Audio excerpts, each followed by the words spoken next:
नमस्कार, आप देख रहे हैं न्यूज कनेक्ट। आज बात करेंगे अमेरिका के लॉस एंजलिस की, जहां अभी हाल ही में एक भीषण दंगा उठा हुआ है। तस्वीरें बहुत सनसनीखेज हैं। प्रदर्शनकारी, कानून निर्माता और नेशनल गार्ड आमने सामने आ गए हैं। अमेरिकी राष्ट्रपति डोनाल्ड ट्रंप ने सेना तैनात कर दी है और कैलिफोर्निया के गवर्नर उन्हें तानाशाह कह रहे हैं। शहर जल रहा है और अब मामला अदालत में पहुंच चुका है। कैलिफोर्निया, जिसकी इकोनॉमी $4 ट्रिलियन की है, अगर वो जलता है तो इसका असर सिर्फ अमेरिका नहीं, पूरी दुनिया पर पड़ेगा। बड़ी बात यह है कि ट्रंप ने अमेरिकन पर सेना तैनात कर दी है, लेकिन वेस्टर्न देशों की ओर से कोई रिएक्शन नहीं आया है। जब भारत में किसान आंदोलन या सीएए के विरोध हो रहे थे, तब ये देश सरकार के ऊपर खूब ज्यादा बोले थे। अभी ये सारे देश क्यों चुप हैं? लॉस एंजलिस एक बार फिर से जल रहा है। इस बार जंगल की आग नहीं, जनता के गुस्से की चिंगारी है। और शुरुआत हुई थी इस चिंगारी की एक अफवाह से कि अभी हाल ही में इमिग्रेशन रेड होने वाली है। शाम होते होते ये अफवाह सड़कों पर बवाल बन गई। गाड़ियां जलाई गईं, हाईवे जाम हुए, नेशनल गार्ड सड़कों पर उतरे और पत्रकारों पर रबर बुलेट चलाई गई। एक तरफ रिपब्लिकन राष्ट्रपति हैं जो विरोध कुचलना चाहते हैं, दूसरी तरफ डेमोक्रेटिक गवर्नर जो झुकने को तैयार नहीं है। पूरा मंजर किसी हॉलीवुड फिल्म जैसा लगता है, लेकिन ये हकीकत थी। आज दंगों का 5वां दिन है। माहौल थोड़ा शांत है, लेकिन तनाव अभी भी कायम है। 60 से ज्यादा अरेस्ट हो चुके हैं। तो सवाल यह है कि ये सब शुरू कैसे हुआ? शुक्रवार को पैरामाउंट इलाके में एक अफवाह फैली। अफवाह ये कि आईसीई की गाड़ियां आई हैं। आईसीई माने इमिग्रेशन और कस्टम इन्फोर्समेंट, वो एजेंसी जो अवैध प्रवासियों पर कार्रवाई करती है। कहा गया कि होम डिपो के बाहर रेड हो रही है, जहां अनडॉक्यूमेंटेड वर्कर्स रोज आकर काम ढूंढते हैं। सरकार ने बाद में इसे महज एक अफवाह बताया, लेकिन तब तक बहुत देर हो चुकी थी। प्रदर्शन शुरू हो चुके थे जो जल्दी ही हिंसा में बदल गए। ये प्रदर्शन पैरामाउंट और क्रॉम्पटन से निकलकर पूरे एलए में फैल गए। पेट्रोल पंप तोड़े गए और गाड़ियों में आग लगाई गई। गवर्नर गेविन न्यूसम का कहना था हालात कंट्रोल में है, लेकिन ट्रंप ने भरोसा नहीं किया। उन्होंने स्टेट की परमिशन के बिना 2000 सैनिक भेज दिए। यह फैसला न सिर्फ कंट्रोवर्शियल था, बल्कि अमेरिका की संवैधानिक सीमाओं को भी लांघता था। संडे तक एलए युद्ध भूमि बन चुका था। आंसू गैस, लाठीचार्ज, गोलियां, ये सब कुछ यहां हुआ। ऑस्ट्रेलियाई पत्रकार को इसमें रबर बुलेट भी लगी। ब्रिटिश फोटोग्राफर घायल हो गया। अब जबकि प्रदर्शन धीमे हो रहे हैं, तो अब जाकर कानूनी जंग शुरू हो चुकी है। गवर्नर न्यूसम इसे सत्ता का दुरुपयोग बता रहे हैं। एलए के मेयर ने इसे खतरनाक उकसावा कहा है, लेकिन ट्रंप अपनी जगह पर अड़े हुए हैं। उनके लिए इमिग्रेशन पर सख्ती चुनावी मुद्दा है।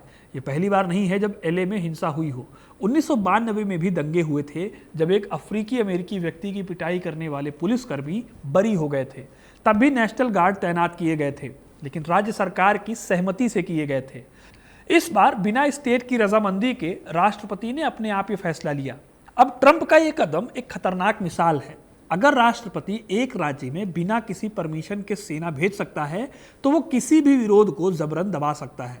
यही वजह है कि ये अब एक तरह से संवैधानिक संकट बन गया है। ट्रंप पहले भी कैलिफोर्निया को निशाना बनाते रहे हैं।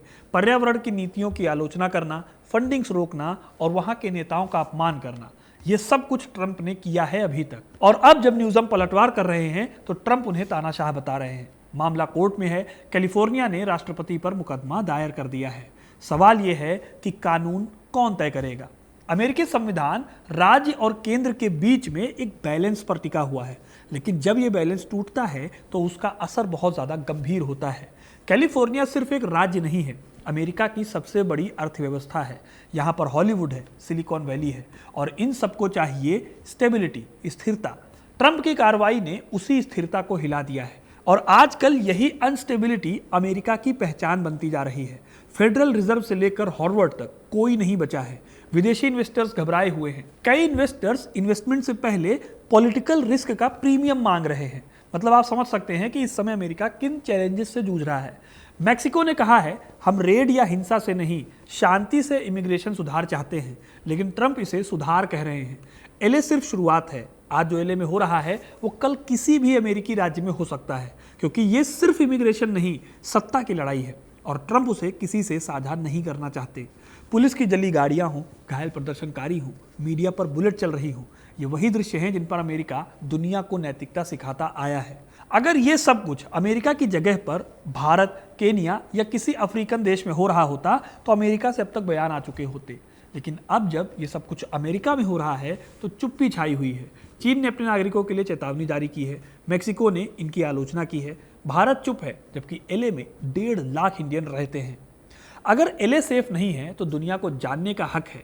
अगर आप प्रवासी हैं, रेड हो सकती है, व्यापारी हैं तो दुकान जल सकती है, पत्रकार हैं तो पत्रकार होने की कीमत लग सकती है, आपको गोली लग सकती है, प्रदर्शनकारी हैं तो जेल जा सकते हैं। तो प्रेस फ्रीडम इंडेक्स में अमेरिका की रैंकिंग पर क्या असर पड़ेगा, ये भी देखने वाली बात होगी।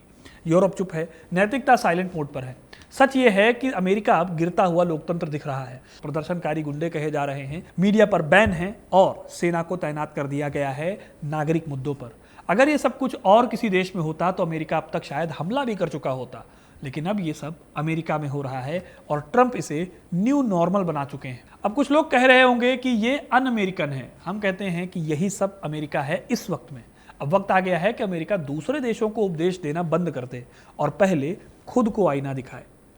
तो दोस्तों, ये था एलए में होने वाले प्रदर्शनों का पूरा सच। आपको ये वीडियो कैसा लगा कमेंट करके ज़रूर बताइएगा और न्यूज़ कनेक्ट को सब्सक्राइब करें ताकि आपको न्यूज़ से जुड़ी सभी खबरें टाइम पर मिलती रहें।